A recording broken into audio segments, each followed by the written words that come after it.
মধ্যপ্রাচ্যের আকাশ এখন অশান্ত। ইসরায়েল, আমেরিকা এবং ইরানকে ঘিরে চলমান সামরিক উত্তেজনা বিশ্ব রাজনীতিকে নতুন করে ঝাঁকুনি দিয়েছে। বিশ্লেষকরা বলছেন, এই সংঘাত শুধু ভূরাজনৈতিক নয়, এর সাথে জড়িয়ে আছে ইতিহাস আর ধর্মীয় বার্তা। পবিত্র কোরআনে স্পষ্ট করা আছে ইসরায়েলের শেষ পরিণতি কি হবে। আল কোরআনের সূরা বনী ইসরাইলে মহান আল্লাহ তাআলা ঘোষণা করেন, বনী ইসরাইল পৃথিবীতে দুইবার বড় ধরনের ফাসাদ সৃষ্টি করবে এবং চরম অহংকারে ডুবে যাবে। ইতিহাসের প্রথম অধ্যায়ে নবীদের অবমাননা ও হত্যার মতো অপরাধের কারণে তাদের উপর নেমে আসে ভয়াবহ পরাজয়। খ্রিস্টপূর্ব ৬ষ্ঠ শতকে ব্যাবিলনের শাসক নেবুখাদনেজার জেরুজালেম দখল করে নেয়। এতে বহু মানুষ নিহত হয়, সাথে হাজারো মানুষ বন্দী হয়ে নির্বাসনে যায়।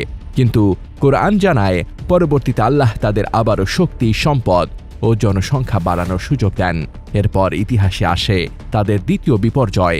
খ্রিস্টীয় ৭০ সালে রোমান জেনারেল টাইটাস জেরুজালেম আক্রমণ করে, ধ্বংস হয় সোলাইমানি মন্দির এবং তখন ইহুদিদের বড় একটি অংশ বাইতুল মুকাদ্দাস থেকে বিতাড়িত হয়। সূরা বনী ইসরাইলে আরও সতর্ক করা হয়েছে, মানুষ সৎ হলে উপকার নিজের জন্য, আর অন্যায় করলে তার ফলও নিজের দিকেই ফিরে আসে। আজকের মধ্যপ্রাচ্যে তৈরি হচ্ছে নতুন সমীকরণ।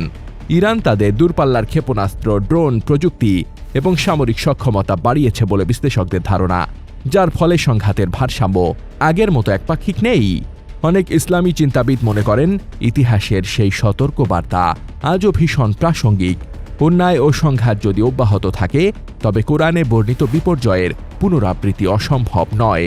ইতিহাস, ধর্মগ্রন্থ আর বর্তমান রাজনীতি সবকিছু মিলিয়ে মধ্যপ্রাচ্যের এই অধ্যায়ে যেন এখনও অসমাপ্ত এক গল্প। Desk report, বার্তাবাজার।